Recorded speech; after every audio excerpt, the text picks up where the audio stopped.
Salut les branlotins. Alors aujourd'hui, petit tuto sur la dips. Donc petit tuto rapide, histoire de poser les bases. Mais je vais quand même essayer de faire un tuto quand même assez complet, qui passe en revue un peu tous les points qui posent souci aux débutants. Et voilà. Donc pour commencer, à quoi ça ressemble une dips qui est bien exécutée.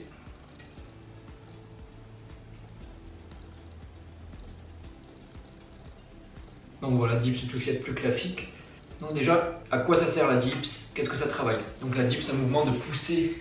En théorie, c'est vertical, mais en pratique, ça se rapproche plus de la poussée horizontale. Donc comme les pompes, comme le développé couché, et ça se rapproche pas mal en termes de recrutement du développé décliné. Donc côté muscle, ça va travailler principalement les pecs, le deltoïde antérieur et les triceps. Généralement, si vous la faites bien, dans cet ordre-là. Après, il y a des gens qui vont vous dire que les dips, ça n'est que pour les triceps. Mais ça, je suis pas trop d'accord, même si vous avez un point fort bras, normalement, c'est pas les triceps qui vont soutenir la plus grosse partie de la charge, quoi. Et si vous faites des dips lestés à 80 kg, c'est pas vos triceps qui vont prendre le gros de la charge, sauf si vous les faites mal. Donc justement, pour faire en sorte que les pecs prennent le gros du travail et pas les épaules ou les triceps, un point clé qui est souvent pas du tout maîtrisé par les débutants ou même par des gens plus avancés, c'est le positionnement des épaules et de l'omoplate. Donc pour les dips, vous voulez que vos épaules soient en dépression, donc pas en élévation, mais l'inverse, en dépression, donc vraiment abaissé, et en rétraction. Donc serré. Et vous voulez essayer de garder cette position un maximum pendant que vous poussez. A l'inverse, vous voulez éviter d'avoir les épaules en protraction ou en élévation. Déjà pour éviter que ce soit les épaules qui prennent le dessus sur les pecs, et aussi pour éviter les blessures.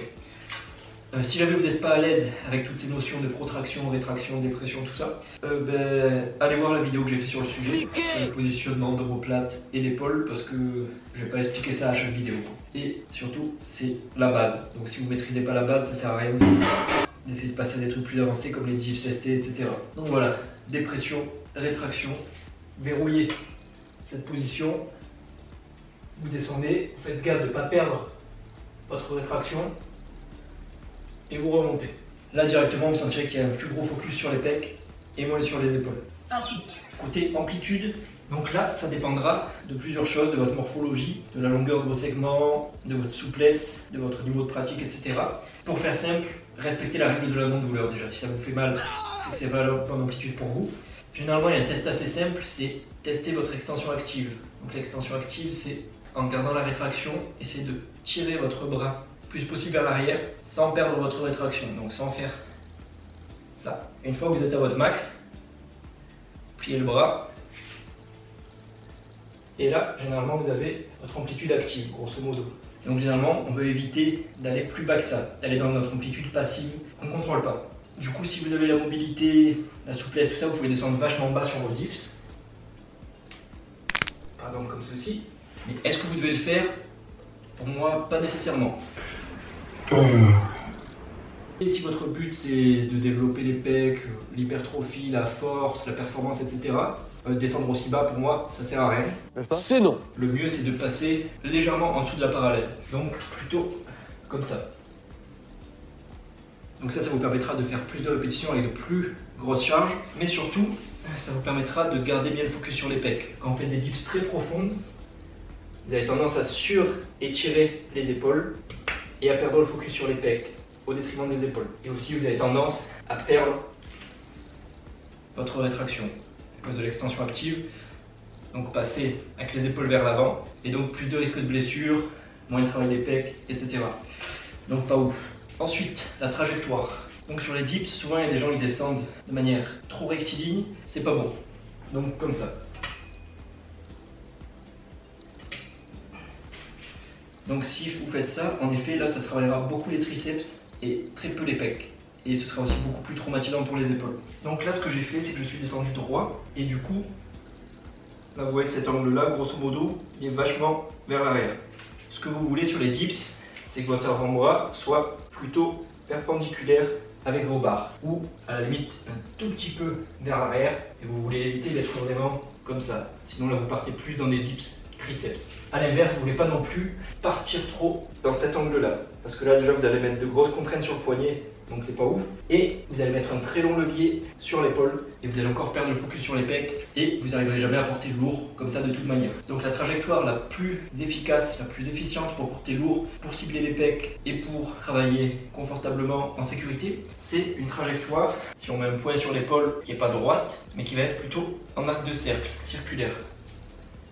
Donc là si vous voyez mon épaule, elle dessine une espèce de J inversée. Ça donne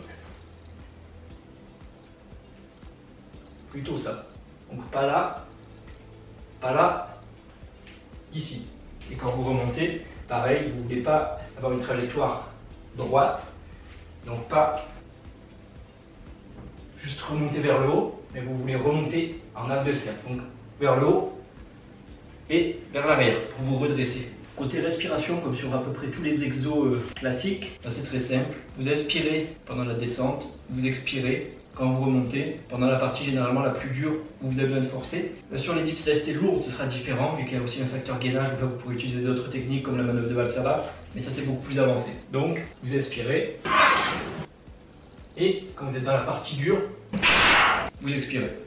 Alors, côté largeur de prise, ça c'est une question de confort. Il y a des gens qui vont préférer plutôt être très serré pour être bien compact. D'autres personnes qui vont préférer être un peu plus large. Moi je sais que c'est mon cas, je trouve que je suis plus fort ici que ici. Seul truc qu'on va essayer d'éviter, c'est une prise trop large. Donc une prise vraiment avec les coudes très ouverts. Vous voyez, là mes coudes ils sont très ouverts, à l'inverse de là où ils sont fermés. Donc on va plutôt chercher à être soit coude serré, là ce sera très safe côté épaule, soit coude ouvert à environ 45 degrés. On va éviter d'aller ouvrir le coude de manière exagérée. Donc le point clé qui est important, c'est pareil. Comme sur la trajectoire, on a vu qu'il fallait que ce soit à 90 degrés. Et bien là, c'est pareil. On ne veut pas être sur l'extérieur, on ne veut pas être sur l'intérieur. On veut être aligné. Donc si jamais vous n'êtes pas aligné, par exemple comme ceci, bien vous pouvez faire deux choses. Soit élargir la prise pour vous retrouver comme il faut, ou soit resserrer les coudes. Donc ça c'est une question de confort. Juste éviter les prises trop larges parce que c'est dangereux. Du coup, pour rester sur ça, le positionnement des poignets, c'est pareil. Il faut que vos poignets soient en position neutre. Vous ne voulez pas que vos poignets soient cassés comme ça. Vous ne voulez pas qu'ils soient comme ça. Comme ça, vous voulez vraiment être neutre. Quand vous aurez des poids relativement lourds, ça mettra beaucoup de contraintes sur vos poignets. Donc pareil, après il y a des gens qui préfèrent avoir une prise comme ça, une prise avec le pouce par-dessus. Pousser avec les mains ouvertes, ça c'est pas important, c'est une question de confort, mais généralement vous serez le plus fort en serrant vraiment beaucoup les poignets et en essayant, si c'est des poignets fixes, de les rapprocher l'une de l'autre. Sur ça, c'est un peu plus compliqué. Côté tête, vous voulez éviter l'hyperextension des cervicales. Beaucoup de gens qui, pour remonter sur leurs dips, ont tendance à cambrer le dos et la nuque. Ensuite, ça peut faire des douleurs, notamment au niveau des épaules, à cause de tout ce qui est compression des cervicales. Donc plutôt, gardez la tête neutre ou en flexion. Donc regardez en bas et restez verrouillé au niveau de la nuque.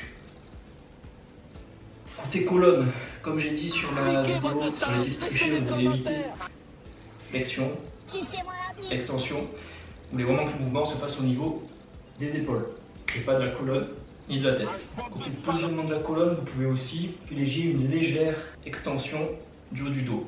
Donc ce qu'on appelle, combiné avec la rétraction et la dépression, sortir la cage. Donc en gros, sortir un peu les pecs, sachant que si vous faites des dips très lourdes, vous aurez tendance à perdre ça, mais sur du léger, vous pouvez vous permettre, pour plus travailler les pecs, de bien sortir la cage. Vous sentirez direct que ça travaille beaucoup plus les pecs. Côté bassin et jambes, vous pouvez les laisser pendre, vous pouvez les replier derrière vous. Le seul truc, c'est de ne pas toucher les barres pour vous aider à remonter et de ne pas être complètement mou. Et quand même être stable, surtout quand vous ferez des dips lestés. Donc si vous avez la place d'avoir les jambes tendues, si vous avez de la hauteur, vous pouvez les garder comme ça, sinon replier. Et voilà.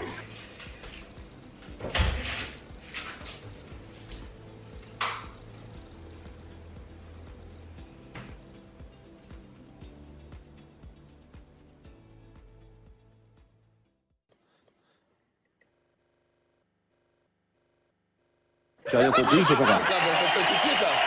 Ah là